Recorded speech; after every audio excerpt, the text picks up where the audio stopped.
تجھے یوں ہی ہاتھوں کے بل گھسٹتے چلتے کتنا عرصہ گزر گیا. نوجوان کہنے لگا اللہ والے 7 برس ختم ہو کر 8واں لگ چکا ہے. اس حالت میں کہ جی ہاں اسی حالت میں تیرا کھانا پینا.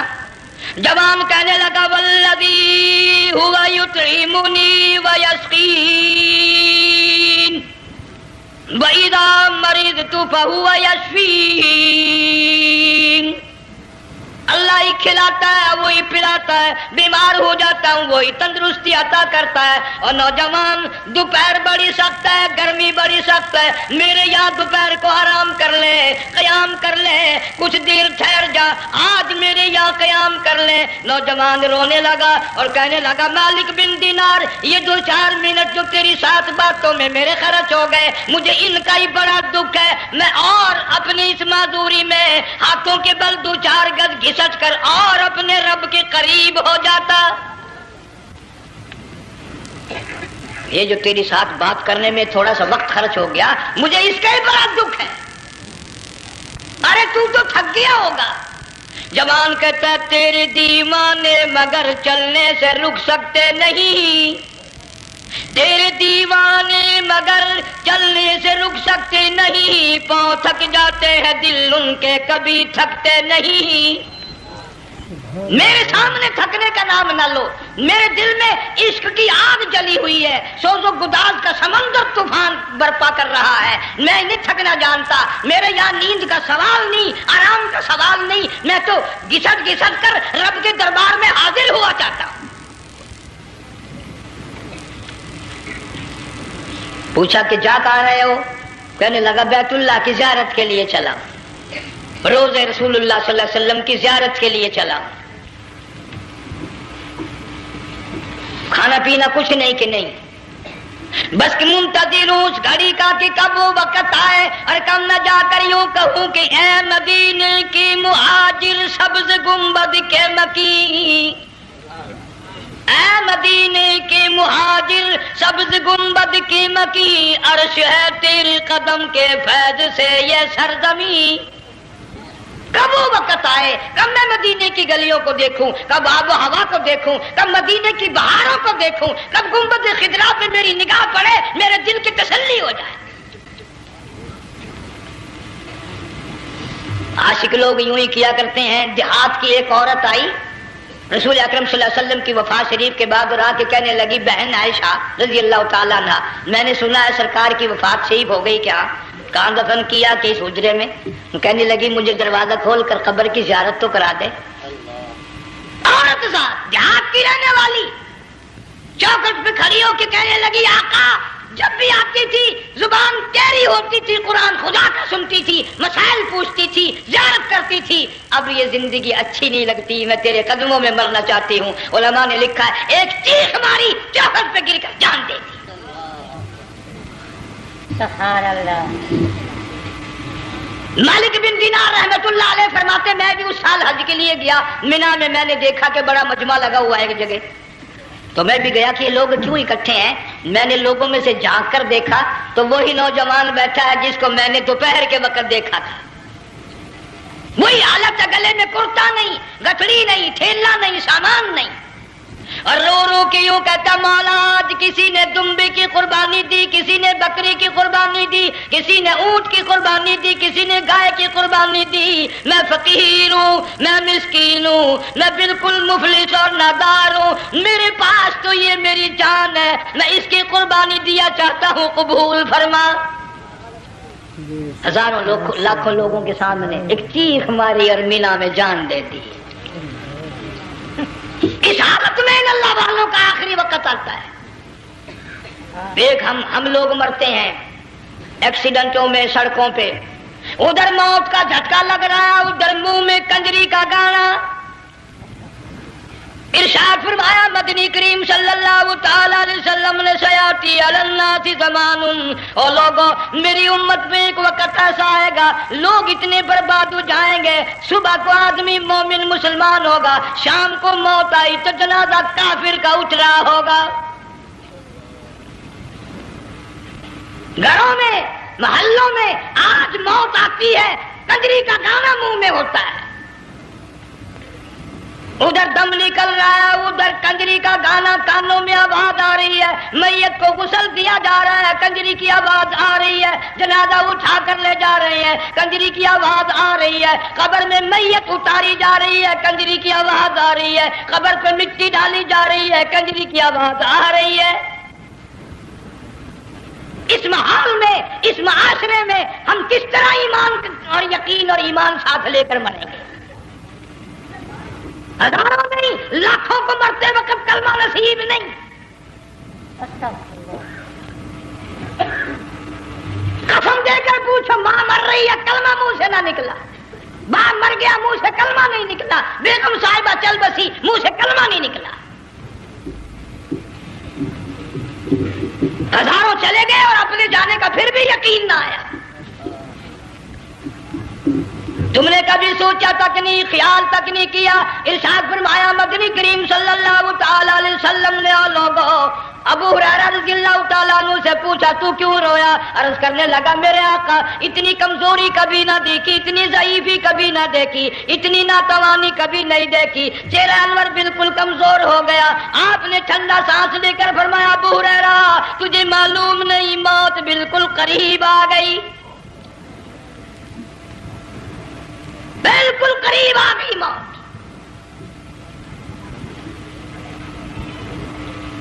تیری ایک انگلی پکڑ کر اگر کوئی مروڑ دے کتنا دکھ ہوگا، درد ہوگا، ہائے ہائے ہائے۔ جنگ والوں کبھی تم نے سوچا نہیں 360 رگیں ٹوٹیں گی کیا حال بنے گا، اعضاء چھوٹیں گے، سر کے بالوں سے لے کر پیروں کے ناخنوں تک ہر جوڑ کو توڑ کے رکھ دیا جائے گا، وزیروں، سفیروں، امیروں، حسینوں، جمیلوں، تمام کے جوڑوں کو اکھاڑ کے رکھ دیا جاتا ہے۔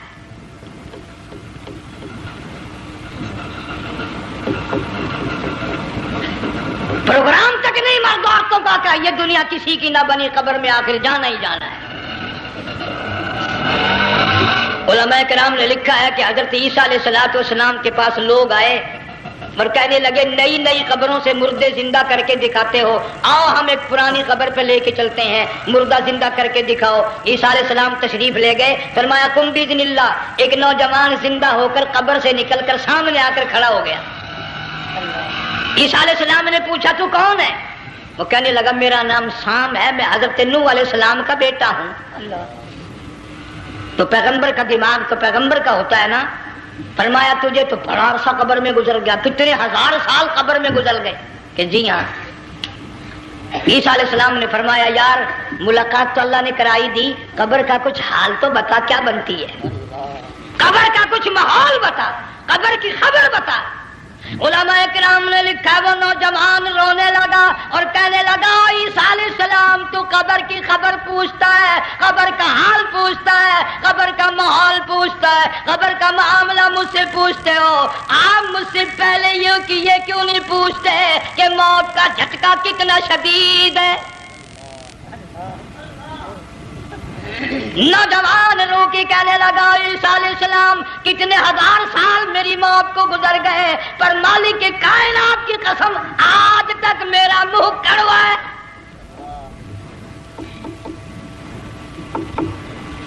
اس لیے جنگ والوں لمبی چوڑی بات کہنے کا وقت نہیں، حالات نہیں، میں تو تمہیں اتنا سا پیغام دینے آیا، کھانے پینے کا زمانہ ہے، میں جانتا ہوں تم کیلے کھاتے ہو، تمہیں کیلے کا ذائقہ معلوم ہے، امرود کا ذائقہ تم کو معلوم ہے، انار کا ذائقہ تمہیں معلوم ہے، انگور کا ذائقہ معلوم ہے، انناس کا ذائقہ معلوم ہے، آم کا ذائقہ معلوم ہے، ہزاروں پھلوں کے ذائقے تمہیں معلوم ہے، ہزاروں مٹھائیوں کے ذائقے تمہیں معلوم ہے، ہزاروں بیکری کی چیزوں کے ذائقے تمہیں معلوم ہے، ہزاروں شربتوں کے ذائقے معلوم ہے، پر تم نے جنگ والوں کبھی بھی قبرستان میں جا کر قبر والوں سے یہ نہیں پوچھا او قبر والوں ذرا بتاؤ تو صحیح موت کا ذائقہ کیسا ہے؟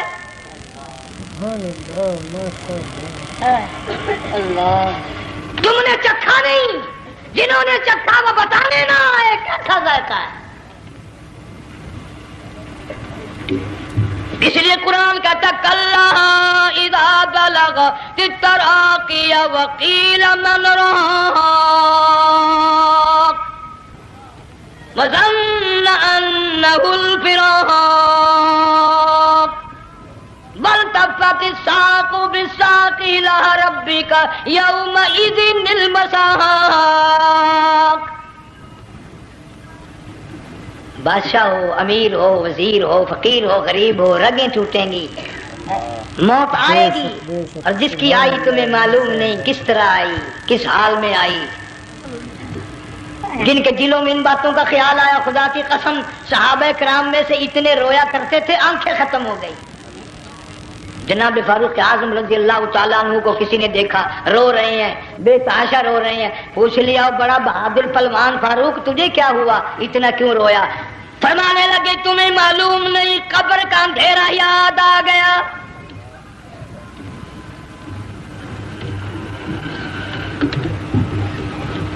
1,29,000 صحابہ کرام اس آخرت کے لیے قربانیاں دیتے آئے، اولاد کی قربانی دی، مال کی قربانی دی، جان کی قربانی دی، جو کرنا پڑا وہ کر گزرے، لیکن محمد عربی صلی اللہ علیہ وسلم کا دامن نہ چھوڑا.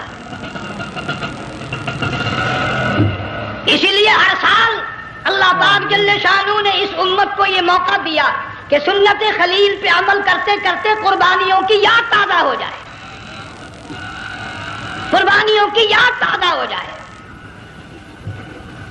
قرآن کریم میں جا بجا ابراہیم علیہ السلام کا اللہ پاک نے ذکر خیر فرمایا، یوں فرمایا ہم نے ان کے بڑے امتحان کیے، بڑی آزمائش کی، وہ ساروں میں کامیاب ہوئے.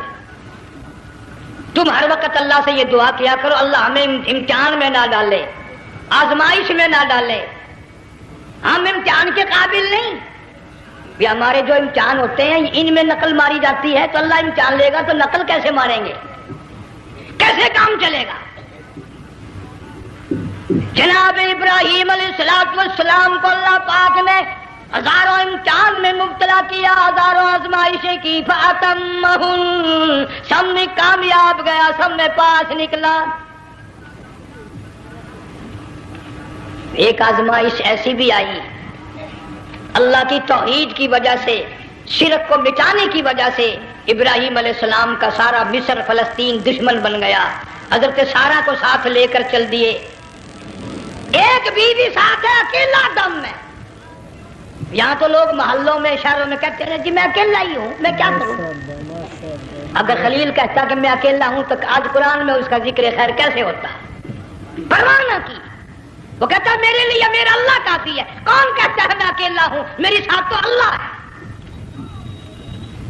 مصر سے گزرنے لگے، بادشاہ کے ملازموں نے بادشاہ کو جا کے بتایا بڑی خوبصورت عورت گزر رہی ہے تیرے حلقے سے، بہت بڑی خوبصورت عورت ہے. کہ ملازم پکڑ کے لے کے چلے تو عورت ذات حضرت سارہ رونے لگ گئی. خلیل میرا کیا بنے گا؟ پیغمبر کو اللہ کی ذات پر بڑا یقین ہوتا، فرمایا پرواہ نہ کر، میری آبرو میرے مولا کی آبرو ہے، چاہے جہاں چلی جا میری عزت کی حفاظت میرا اللہ کرے گا. فرمایا فاللہ خیر حافظا وہو ارحم الراحمین. پرواہ نہ کر، میں اس کا پیغمبر ہوں، نبی ہوں، چیخا میں جلا اس کے لیے، سارے دکھ اٹھاتا ہوں اس کے لیے، میری عزت کی حفاظت وہی کرے گا. محل میں جا کر حضرت سارہ کو بند کر دیا. بادشاہ نے بلوایا ہے عزت لوٹنے کے لیے، بادشاہ نے پکڑوا کر منگوایا ہے آبرو برباد کرنے کے لیے. بادشاہ کا ارادہ ہے سارا کی عزت کو برباد کرنے کا، اور اللہ کا پروگرام ہے سارا ادھر آ، اس محل میں ایک معصوم بچی ہے جس کا نام ہاجرہ ہے، میں اس کو اتنا پسند کرتا ہوں، اللہ فرماتے ہیں اس کے پیٹ سے اسماعیل ذبیح اللہ کو پیدا کرنا چاہتا ہوں، اس کی نسل سے حبیب اللہ کو لانا چاہتا ہوں. آج تک کسی کی انگلی اس کی طرف نہیں اٹھی. سارا محل میں آؤ، اس کو آ کر ساتھ لے جاؤ تاکہ میرے ذبیح اللہ کی پیدائش کا معاملہ بن جائے. بادشاہ کا ارادہ ہے آبرو برباد کرنے کا، اللہ کا ارادہ ہاجرہ کی آبرو بچانے کا. فرمایا وَيَمْكُرُونَ وَيَمْكُرُ اللَّهُ وَاللَّهُ خَيْرُ الْمَاكِرِينَ۔ اس نے بھی تدبیر بنائی، میں خدا نے بھی تدبیر بنائی۔ بادشاہ آیا حضرت سارہ کے قریب برائی کا ارادہ کر کے۔ مفسرین نے لکھا ہے حضرت سارہ نے فرمایا مجھے 2 رکعت نماز پڑھنے دے۔ یہاں سے پتہ چلا کوئی پاک دامن عورت، کوئی نیک بیٹی اگر گنڈوں میں بدماشوں میں پھنس جائے، عزت بچانے کا طریقہ یہ ہے وضو کر کے اللہ کے سامنے نیت تو باندھ، تیری عزت کے لیے وہ فرشتے بھیجے گا۔ علماء کرام نے لکھا ہے کہ ایک جہاز سمندر میں چل رہا ہے، طوفان آیا، جہاز تختہ تختہ ہو گیا، کچھ لوگ غرق ہو گئے، ڈوب گئے، کچھ تختوں پہ بہ کر کے چلنے لگے۔ ایک عورت گود میں بچہ ہے، ایک حبشی نوجوان دوسرے تختے پہ بیٹھا ہوا جاتا ہے۔ اس نے عورت اکیلی دیکھ کر اپنا تختہ چھوڑ دیا اور بدماشی کے ارادے سے عورت کے تختے پہ آ بیٹھا۔ تم جنگ والے سوچ رہے ہوگے کہ ڈوبتے وقت بھی باز نہ آئے، یہ سیلاب آتے ہیں لوگ بدماشیوں سے باز آئے؟ ڈوب گئے مگر باز نہ آئے، بغیرتی لوگ کرتے ہی رہے۔ علماء کرام نے لکھا حبشی نوجوان نے عورت کا بچہ چھینا سمندر میں پھینک دیا۔ عورت روئی اور کہنے لگی میرے اللہ بیٹھی رہتی ہوں، عزت جاتی ہے، حرکت کرتی ہوں، ڈوب جاؤں گی۔ میں نے سنا ہے سمندر کی گہرائیوں سے تو نے یونس علیہ السلام کی سنی تھی، میں تو پانی کے اوپر بہ رہی ہوں، مولا میری آبرو بچا، میرا ایمان بچا، میری عزت بچا، تیرے سوا میری سننے والا کوئی نہیں۔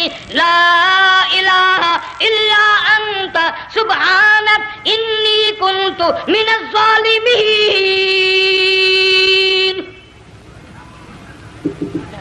علماء نے لکھا ہے کہ ایک گردن سی نمودار ہوئی پانی میں سے اور حبشی نوجوان کو ایک ہی لقمہ بنا کر لے گئی۔ وہ تو ہر جگہ سنتا ہے، پکارنے والا بے بس بے کس ہو کر جب اس کو پکارتا ہے وہ ہر جگہ وہ انداز پہنچاتا ہے، وہ ہے جو موجود ہر جگہ۔ عورت بہتی بہتی کنارے جا لگی، ایک جہاز قریب آیا، دوپٹے کا اشارہ کر کے اس کو بلایا۔ جہاز میں جب سوار ہوئی تو دیکھتی کیا ہے، ایک نوجوان کی گود میں اس کا وہ بچہ جو سمندر میں پھینک دیا تھا بیٹھا ہوا کھیل رہا ہے۔ ٹوٹ پڑی میرا بچہ ہے۔ لوگوں نے کہا تیرا کہاں سے آیا؟ ماجرا سنایا، اس طرح ہوا۔ جہاز کے کپتان نے کہا ہم جہاز لے کر آ رہے تھے، غیب سے آواز آئی جہاز ادھر کو لے آؤ ورنہ ڈبو دیے جاؤ گے۔ ہم جب جہاز وہاں لے کر پہنچے تو دیکھتے کیا ہے کہ ایک جانور کی پیٹھ پہ یہ بچہ بیٹھا ہوا کھیل رہا تھا۔ عزت بھی بچی، ایمان بھی بچا، بچہ بھی بچا، اور کوئی بچانے کے لیے تدبیر کرے جبھی نا۔ حضرت سارہ نے نماز پڑھ کر بد دعا کر دی، بادشاہ کے سارے بدن میں درد ہونے لگا۔ پیغمبر کا سارا گھر بڑا کریم ہوتا ہے، جب اس کو درد نے ستایا نا کہنے لگا میں وعدہ کرتا ہوں تجھے کچھ نہیں کہوں گا، میرے لیے دعا کر دے۔ اب اگر کوئی جھنکا ہوتا یا میں ہوتا کہتا دفع ہو تیرے واسطے دعا کا دی، لیکن حضرت سارہ نے پھر جھولی پھیلا دی، مولا وعدہ کرتا ہے بدماشی سے توبہ کرتا ہے، اس کو تندرستی عطا فرما دے۔ اللہ نے تندرستی عطا کر دی۔ وہ پھر کہنے لگا لو ایسی حسین عورت کب ہاتھ آئے گی، پھر برائی کے لیے تیار ہوگی۔ یہاں سے پتہ چلا کہ یہ جو گنڈے بدماش ہوتے ہیں ان کی قسم کا بھی کوئی یقین نہیں۔ اگلے دن ایک آدمی نے قسم کھائی تو اس کے خلاف کرنے لگا۔ لوگ کہنے لگے کہ تو نے قسم کھائی تھی، قرآن اٹھایا تھا، اب کہ کیا تھی گیا بل ڈٹھی ہوئی مسجد سی، پاٹیا ہوا قرآن سی، اگر ڈٹھی ہوئی مسجد سی تو پاٹیا قرآن سی، قرآن کے نا پورا سی جڑا میں چاہیا، مگر اسے یہ معلوم نہیں کہ تو نے تو پڑھا قرآن اٹھایا، ڈٹھی ہوئی مسجد میں اٹھایا، خدا کا جب غضب آئے گا تو وہ ادھورا نہیں آئے گا، وہ ادھورا نہیں آیا کرتا۔ 3 مرتبہ اس بادشاہ نے حضرت سارہ کے ساتھ ایسا کرنے کا ارادہ کیا، پھر دعا ہوئی، پھر بد دعا ہوئی، پھر دعا ہوئی، پھر بد دعا ہوئی۔ آخر کار کہنے لگا اپنے ملازموں کو کہ ہوئے بدماش ہو، عورت کے روپ میں کسی بلا کو پکڑ کے لائے ہو،